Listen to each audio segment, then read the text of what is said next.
3-тай. Миний 14-тэй дэрчсэн. 13. Дэлхээр угаасаа ингээд нэг хичмээр зүйл шиг санагддаг байсан болохоор тэгээд хэлдэг байсан. Хүнээс ирчээ яг яхаа мэдгүй тэгээд яг хин мэдгүй бүрсэлтэй хүнээс хол байгаа тэгээд юу санагдсан л дээ. Тэгэхээр ингээд байнгын суугастай л бичээд юм нь хэцүү шүү дээ. Нөгөө нэг яцаад хэрэглэл оролдохгүй нэг бол харшил өгнө.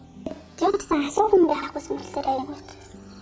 Хөвгүүд жоохон нөгөө нэг эрчимгүүд шоолж инeen шоглон тоглолдог тэгээд жоохон санаа зовдөг болохоор зарим хүүхдүүд хичээлдээ баргаар зур явдаггүй.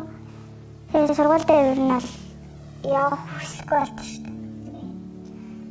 Цайдтан солихстой нөгөө нэг Юугаа нэг тэр хасанд нь сэлждэггүй эсвэл доош ингээд нэвтэр асуудал зөндөөд.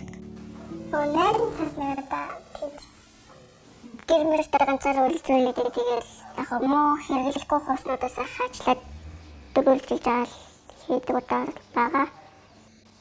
3-4 ширхтээ хэрэгэлсэн.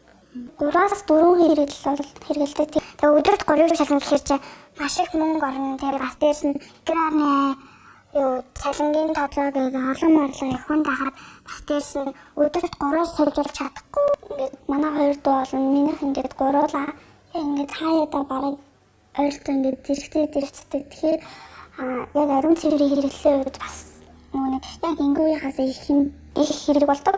Хэрэглэл гэдэг зүйлийг ер нь бол авч өгөөд бэлдээ тавьчихдаг бол сайн л байна.